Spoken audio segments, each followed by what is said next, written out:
the major key to your better future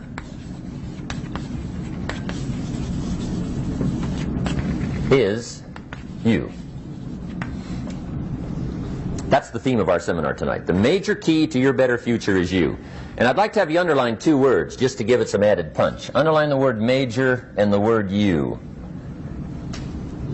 so that it reads, the major key to your better future is you. Now, my first suggestion is transfer this to a card or something where you can put it up, where you can see it every day. Preferably put it up where you can see it at the beginning of the day, before you go off to put the day together.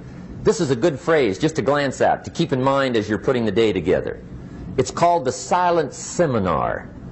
If you'll just let this talk to you during the day, I found it to be tremendously helpful. The major key to your better future is you. For a big share of my life now, I didn't have this one quite figured out. Among a lot of things I didn't have quite figured out. Many things used to puzzle me back in those early days.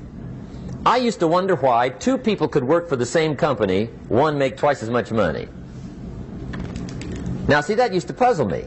And maybe they were the same age, graduated from the same school, live in the same community, work for the same company, with the same products and the same services. They've got the same traffic, the same problems, and one makes $1,000 a month, the other one makes $2,000 a month. Now, that was my puzzling question. Why would this long list be the same and the money twice as much? I asked, what's the difference between $1,000 a month and $2,000 a month? And I don't mean $1,000 a month, right? I can figure that out. But what makes the difference? Why would one person do twice as well, 3 times as well? Speaking economically. Now, I know there's more than one way to do well. I understand that.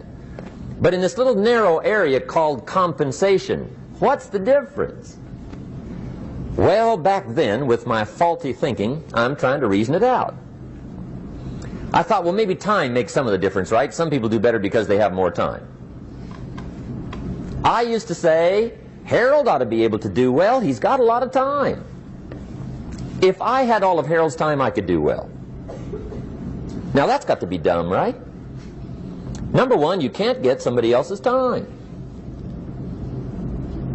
A guy says to me one time, he says, you know, if I had some extra time, I could make some extra money. I said, then forget it. There isn't any extra time.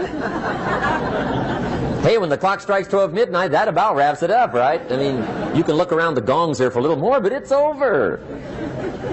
You say to the guy, what are you doing? He says, I'm looking for extra time. See, they'll come and take you away, right? There isn't any more time. Now, if you can't get more time, which you can't, what could you get more of that would make a difference in economic results? And here's the key word. Make it a part of your notes. We're going to consider it tonight. The word is value. And I have a little phrase for your notes. Value makes the difference in results. Value makes the difference. You can't get more time, but you can create more value.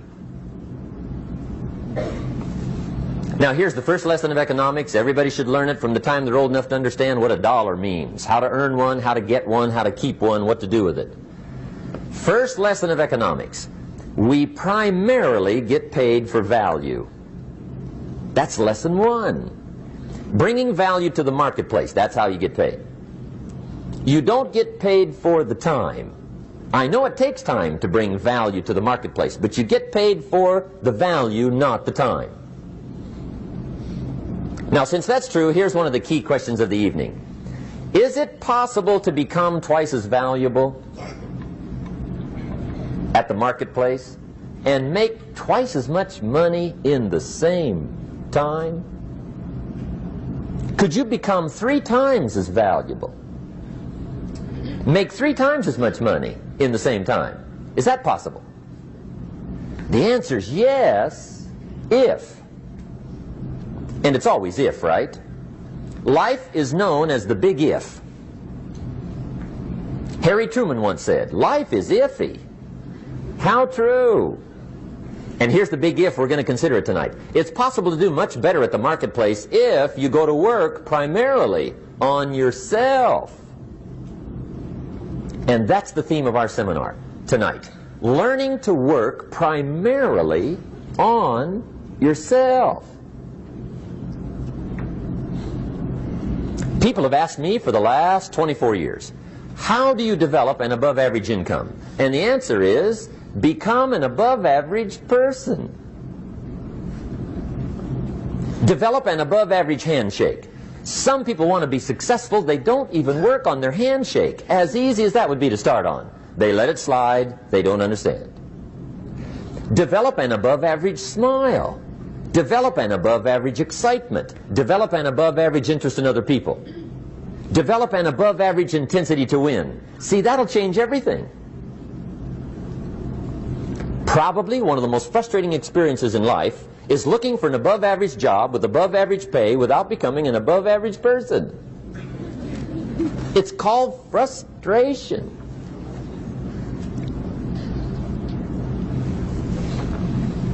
And Mr. Schoaf gave me probably the greatest clue he gave me when I first met him. He said, Jim, if you want to be wealthy and happy the rest of your life, just learn this lesson well. He said, learn to work harder on yourself than you do on your job.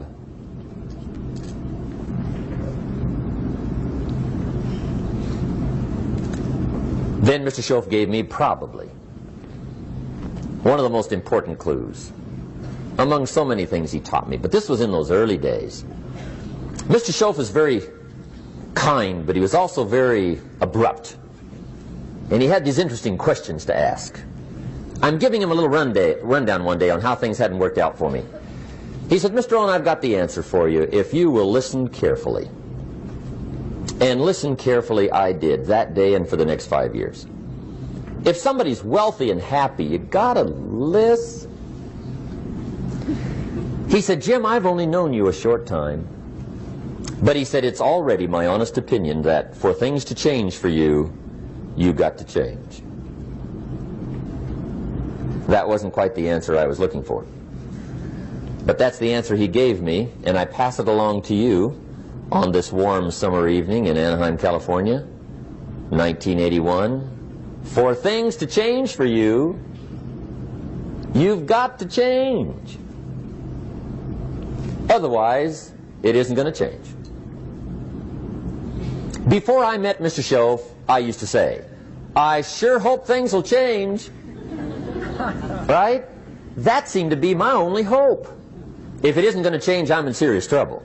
And then I discovered it isn't going to change, so I'm in serious trouble.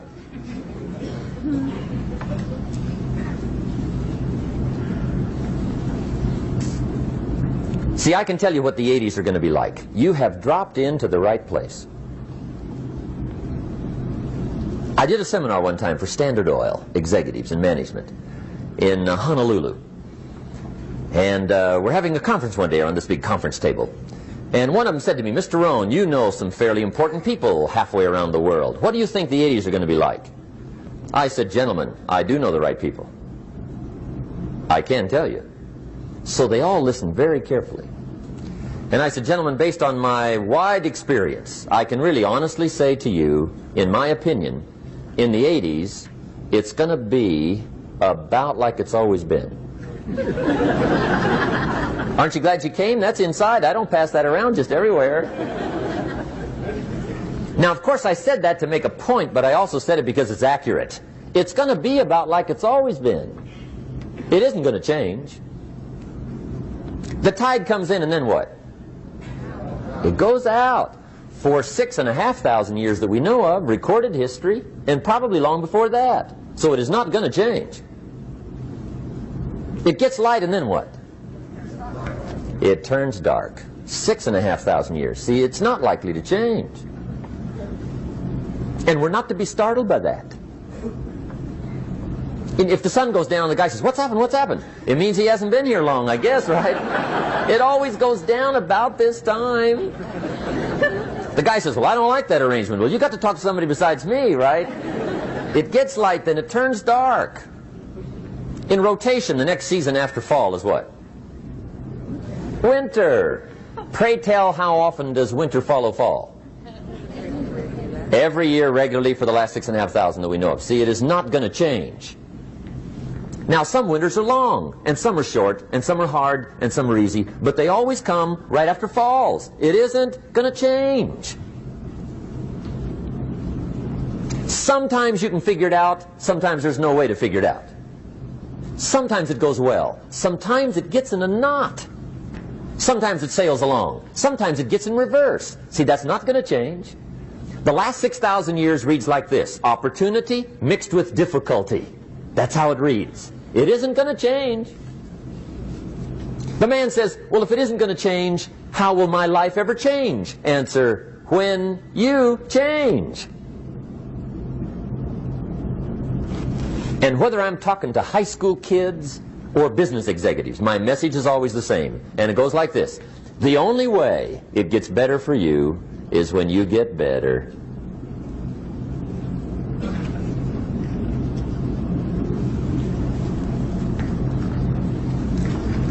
Let me give you the 4 major lessons in life to learn. Here's 4 majors. It's good to study the majors. In our weekend seminar we teach. Some people don't do well because they major in minor things. You've got to be on the lookout. At the end of every week, end of every month, you've got to check, make sure you're not spending major time on minor things. Okay, we go through that whole series. Majors and minors. Now, let me give you 2 phrases before we get to the 4 majors. This will set it up and you'll see where I'm going. 2 key phrases for your notes. Here's the first one. Life and business is like the changing seasons. That's the first phrase. Life and business is like the changing seasons. One of the best ways to describe life, it's like the seasons. Frank Sinatra sings, life is like the seasons. Now here's the second phrase. Very important. You cannot change the seasons, but you can change yourself. You can't change the seasons, but you can change yourself. And see, that's how life gets better for you, not by chance, but by change. Now here's the 4 major lessons in life to learn. I've got my first book finished, came out a couple of weeks ago. This is in it, the 4 major lessons in life to learn. Here they are. Number 1, learn how to handle the winters. That's lesson 1. They come right after falls, with regularity. Some are long, and some are short, and some are hard, and some are easy, but they keep coming. You must learn to handle the nights. They come right after days. You must learn to handle difficulty. It comes right after opportunity. You must learn to handle recessions. They always follow progressions. For the last 6,000. See, it isn't going to change. The lesson you must learn is how to handle it. And there's all kinds of winters, right? The winter when you can't figure it out. The winter when it all goes smash. The winter when it turns belly up. The winter when it won't work, when you've run out of money and you've got a broken heart. See, those are winter times. There's all kinds. Economic winters, social winters, personal winters. When your heart is smashed in 1,000 pieces and the nights are unusually long, your prayers seem to go no higher than your head. It's winter time. Barbra Streisand sings, "It used to be so natural to talk about forever, but used to be's don't count anymore. They just lay on the floor till we sweep them away. You don't sing me love songs, and you don't say you need me, and you don't bring me flowers anymore." A song of winter. But see, the disappointments come. Those are normal. That's part of life. But the question is, how do you handle it? How do you handle the coming winters and the disappointments and the down times? Well, you can't get rid of January by tearing it off the calendar. But here's what you can do. You can get stronger, you can get wiser, and you can get better. The winters won't change, but you can. And that's how life changes for you. See, before I understood, when it was winter, I used to wish it was summer. I didn't understand. When it was hard, I used to wish it was easy. I didn't know. And then Mr. Schoaf gave me a part of his very unique philosophy when he said, "Don't wish it was easier, wish you were better." See, that triggered my whole life change. Don't wish for less problems. Wish for more skills. Don't wish for less challenge. Wish for more wisdom. That's the key. So that's lesson 1. Learn how to handle the winters. Here's lesson 2. Learn how to take advantage of the spring. That's the second one. Spring is called opportunity. And spring follows winter. What a great place for it. If you were going to put it somewhere, that'd be the place to put it, right after winter. And pray tell, how often does spring follow winter? Every year with regularity, 6,000. You can almost count on it. See, opportunity always comes. Days follow nights. Isn't that terrific? Opportunity follows difficulty. But here's what you must learn to do. Underline these 2 words in that key phrase. Take advantage. Underline those 2. You must learn to take advantage of the spring. See, just because spring rolls around is no sign you're going to look good come fall. You got to do something with it. In fact, you have to get good at one of 2 things in life. Planting in the spring or begging in the fall. Or get somebody to do it for you. See, those are about the only alternatives. Now here's what else you must do. Take advantage of the springs quickly, because there's only a few. Just a handful of springs have been handed to each of us. They don't come forever. Life is fairly brief. So you got to read every book you can get your hands on what to do with your springs while they're here. And take advantage, they soon run out. The Beatles wrote, "Life is so short." And for John Lennon, it was extra short. But life is brief. Elton John sings, "She lived her life like a candle in the wind." It's brief. So whatever you're going to do with your life, you got to get at it. Don't just let the springs pass. Here's the 3rd major lesson in life to learn. Learn how to protect your crops all summer. You got to take care of what you start. Sure enough, as soon as you've planted your garden in the spring, the busy bugs and the noxious weeds are out to take it. And here's the next bit of truth. They will take it unless you prevent it. And that's the 3rd major skill to learn. You've got to learn to prevent the intruder from taking all the good you start. It's one of the challenges. Here's 2 key phrases under number 3. First one, all good will be attacked. On this planet. Maybe not the next one we get to, but on this one, all good will be attacked. Every garden will be invaded. Not to think so is naive. And here's the second phrase. All values must be defended. Political values, social values, community values, family values, marriage values, friendship values, business values. Every garden must be tended all summer. 3rd major lesson. Now here's number 4. 4th major lesson in life to learn. Learn how to reap in the fall without complaint. Learn to reap come harvest time without complaint. Take full responsibility for what happens to you. It's one of the highest forms of human maturity, accepting full responsibility. It's the day you know you've passed from childhood to adulthood, the day you accept full responsibility. And another note, learn to reap in the fall without apology. without apology if you do well, and without complaint if you don't. That's maturity. I used to have that long list of reasons why I wasn't doing well. To explain. You got to explain, right? Otherwise you're going to look bad. I used to have this funny list called Reasons for Not Looking Good.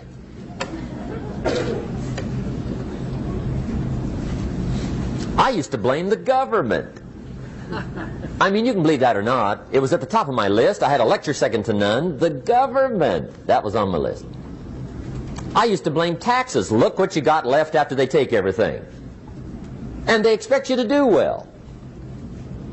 That was on my list there. Prices, that one's easy, right? You walk into the supermarket with $20, come out with a little half bag. So I had that on my list. I used to blame the weather. I blamed the traffic. I used to blame my car. I blamed the manufacturers. I used to blame the company. I blamed company policy. I used to blame the training program. I blame my negative relatives. They were always putting me down. I blame my cynical neighbors. They're just selfish, looking out for themselves. Won't loan you money? They were on my list.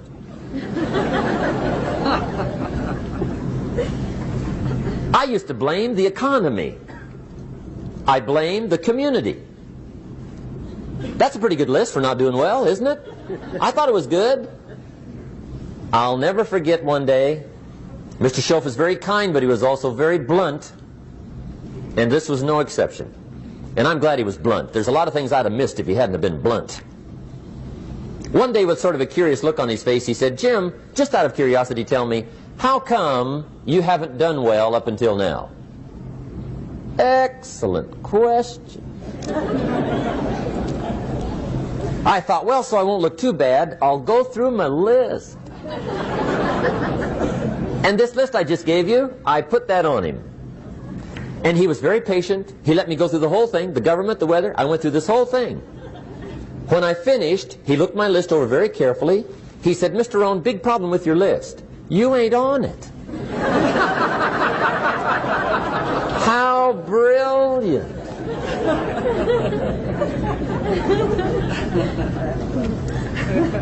When I went to work for him a few months later, I learned very quickly to tear up my list, reasons for not doing well, and I threw it away. And I got me a fresh piece of paper. And I put one word on it. Me. There's a Black Heritage spiritual that says, "It's not my mother nor my father, nor my brother nor my sister, but it's me, O Lord, standing in the need of prayer." See, I used to blame everything outside. And then let me give you a little philosophy that helped turn my life around. For your notes, here it is. It's not what happens that determines the quality or the quantity of your life. It's not what happens. And the reason is because what happens happens to about everybody. No different. The sun went down on all of us last night. A common event, a happening. And I found out that the same things can happen to two different people. One gets rich and one stays poor. Why is that? It's because it's not what happens, but rather it's what you do that changes everything. So that's a key phrase. It's not what happens, it's what you do. What happens is about the same. You might put that in parentheses here. Same. What people do, that's what's different. Anything can happen, right? Everything can happen. I've heard all the stories. I've been one of the stories. Hey, we could all tell stories all night long, right? Happenings. Anything can happen. Have you heard of Murphy's Laws? Anybody here heard of Murphy's Laws? Okay, most of you have. Murph had these laws. One of them was, if anything can go wrong, it will. That's one of Murphy's laws. He was not one of the great positive speakers of the day. But anyway, it's still true though, right? Anything can go wrong, everything can go wrong. For sure. I've fallen out of the sky so many times. Once to the tune of a couple of million. Devastating. Took me a while to survive that one. Now, it wasn't all that much, but it was all I had. Right? I mean, that's when it's much, right? When it's all you got. If you got 3, 2 go, you got 1 left, you ain't looking that bad. But when it all goes, has anybody been there when it all went? Anybody? Come on, the rest of you liars. Go ahead. Hey, we've all been there, right? When it all went. Of course, it used to be a long time ago, right? When you ran out of money, got to 0, you were all through. Heck, now you can whistle right on by 0, right? I mean, they will bury you. That's what they will do.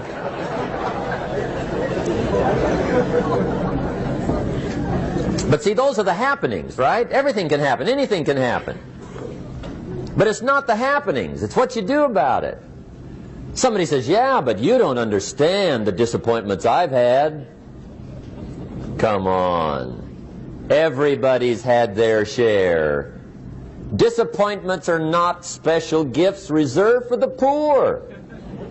Everybody has them. The difference is what you do about them. It's not the weather. I used to blame the weather, and I discovered it rains on the rich. So see, that won't help. 2 men wake up one morning, there's a rainstorm on. One of them looks out his window, sees the rainstorm, and he says, wow, what a storm. With weather like this, they can't expect you to go out and make sales. He stays home. Same morning, the other guy looks out his window, sees the same storm, says, wow, what a storm. But he says, you know what, with weather like this, what a great day to go out and make sales. Most everybody will probably be home, especially the salesman.